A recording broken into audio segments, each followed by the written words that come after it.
예, 대선이 본격화하기도 전에 지지율 2위를 달리던 후보가 갑자기 하차한 상황. 물론 아직 후보는 아니죠. 주자라고 봐야 될 텐데. 아무튼 앞으로 대선 판도에도 적지 않은 그런 영향을 줄 것으로 보입니다. 정치부의 박성태 기자와 한 걸음 더 들어가겠습니다. 아까 잠깐 말씀드렸지만 지금 현실적으로 여권에는 주자가 없습니다. 예, 물론 반 전 총장이 여권 후보라는 것도 없지만 뭐 후보로 나서지도 않았지만 새누리당으로 갈 것이란 가능성 뭐 크진 않았던 그런 상황이긴 한데 임명진 비대위원장이 계속 구애를 하던 상황이 있었습니다. 예. 자, 뭐 하여간 그만두긴 했지만 그래도 2위 후보였기 때문에 대선판에서 빠져버리면서 우선은 지금 문재인 전 대표의 이른바 독주 체제가 좀 더 확고해지지 않았냐 하는 뭐 분석은 할 수는 있는데 예, 뭐 그렇게 또 안심할 만한 상황은 아닌 것도 있다면서요. 아무튼 얘기를 풀어가 보죠. 예, 뭐 대선이 멀지 않았다는 주장도 많지만 여러 변수가 또 있으니까요. 예. 반기문 전 총장을 중심으로 한 이른바 비문 또 비박 주자들의 연대, 이걸 이제 빅텐트라고 불러왔었는데요. 예. 반 전 총장이 불출마를 선언하면서 빅텐트의 가능성은 거의 없어졌습니다. 예. 물론 안철수 의원, 손학규 의장 이 중심의 야권 연대, 그리고 유승민 바른정당 의원이 주장하는 보수 후보 단일화론이 살아있긴 하지만 이 정도면 빅텐트는 아니고 스몰 텐트 정도로 분류됩니다. 예. 그런데 보수와 중도를 포괄하는 빅텐트가 사라진 마당에 이 스몰 텐트가 파괴력이 있겠냐, 이런 지적이 나오고 있고요. 예. 이런 면에서 본다면 문재인 전 대표 측에서는 가장 위협적이었던 빅텐트가 사라지면서 대세론이 우선은 굳어진다, 이렇게 볼 수 예. 있습니다. 말씀드린 대로 그러나 문 전 대표 쪽 입장에선 마냥 안심할 수 있는 그런 상황은 아니지 않느냐. 예. 아직 뭐 대선 레이스가 본격적으로 시작도 안 한 것이고 변수는 얼마든지 또 있으니까요. 예. 그럼 어떻게 봐야 될까요? 네, 우선 반기문 전 총장을 지지했던 지지층의 이동이 있을 것으로 예상이 됩니다. 예. 예, 설 직전 실시했던 여론조사에 반기문 전 총장의 지지층을 보면 지역별로는 대구, 경북 약 30% 정도 되고요.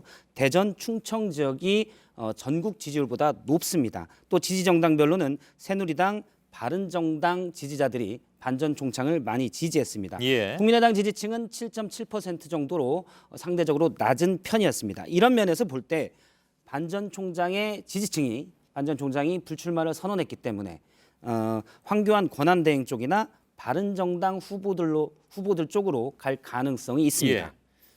뭐 아직 후보인 사람도 물론 있죠. 뭐 저 예. 유승민 의원 같은 경우는 뭐 저 선언했으니까. 근데 일단 뭐 예, 주자들로 주자, 부르도록 하죠. 그래서 바로 그 부분 때문에 지금 얘기한 것 때문에 저희가 뭐 급한 대로 지금 여론조사를 의뢰해 놨습니다. 예.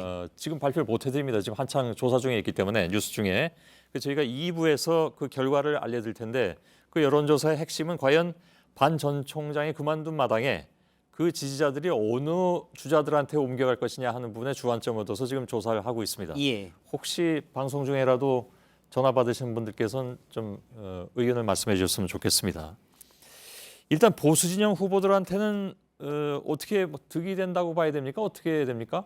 예, 우선 지지층의 이동이 실제 이루어지게 된다면 단기적으로 지지율의 상승 효과는 일어날 수가 있습니다. 예. 반 전 총장이 설 이후에 실시한 여론조사에서도 15% 내외를 가졌기 때문에 이 표를 나눠 가질 수가 있는데요. 예. 그런데 과연 보수 측에서 이 정도 지지율을 나눠 가져서 대선 본선 경쟁력이 있겠느냐, 여기에 대해서는 회의적인 시각이 있습니다. 예. 그래서 현재 지지율 여권의, 그러니까 바른정당, 새누리당까지 포함해서 여권의 지지율로 본다면 여러 후보가 경쟁하면서 또 합종 연행을 얘기하고 이슈를 만들어내면서 예. 국민들의 관심을 받고 이런 상승 효과를 거두고 대선 본선에 나갔을 때 경쟁력이 있을 것이다. 예. 이런 주장이었는데 그 중요한 하나의 재원, 좀 직설적으로 말하면 불쏘시개라고 할 수 있었던 반기문 전 총장이 불출마를 선언하면서 예. 그런 기회는 사라졌습니다.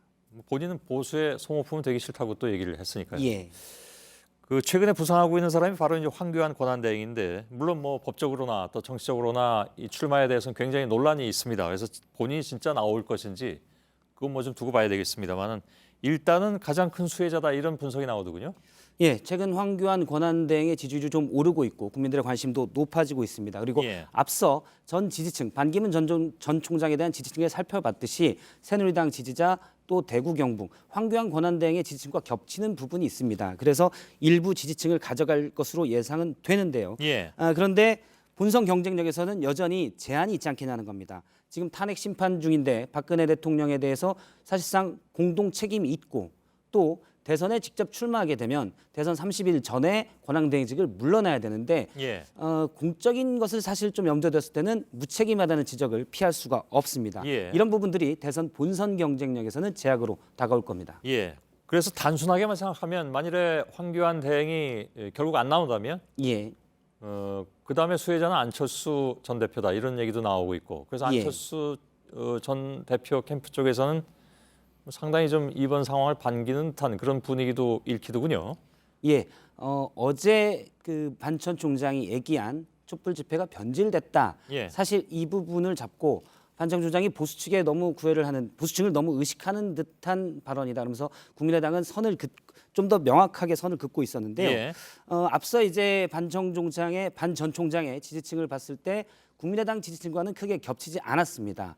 이 부분은 이제 반 전 총장이 귀국한 뒤에 보수 쪽 행보를 너무 강하게 했기 때문에 예. 약간 괴리가 있었던 것으로 보이는데요. 그래서 숫자로 지지층을 흡수할 가능성은 크지 않아 보이고요. 대신 지금 지적하신 대로 반천 총장이 귀국한 뒤에 제3지대 주축으로 불려왔던 또 물론 본인이 희망해왔던 안철수 의원이 많이 가려져 있었습니다. 예. 그런데 반천 총장이 불출마를 선언하면서 이제 부각될 가능성이 커졌습니다. 그런데 한 가지 문제가 있다면 그러기에는 현재 안철수 의원의 지지율이 예. 요즘 계속 하락의 정체 수준이어서 예. 우선 본인이 좀 더 끌어올려야 되지 않냐 이런 지적들이 나오고 알겠습니다. 있습니다. 요즘 한창 지지율을 높이고 있는 사람은 사실은 안희정 지사인데 예. 이 상황에서 안희정 지사에게는 어떤 변화가 있을 것인지 그건 이따가 저희가 2부에서 밝혀드릴 여론조사 결과를 보면서 좀 판단해 보도록 하죠. 예, 여기까지 하겠습니다. 박성태 기자였습니다.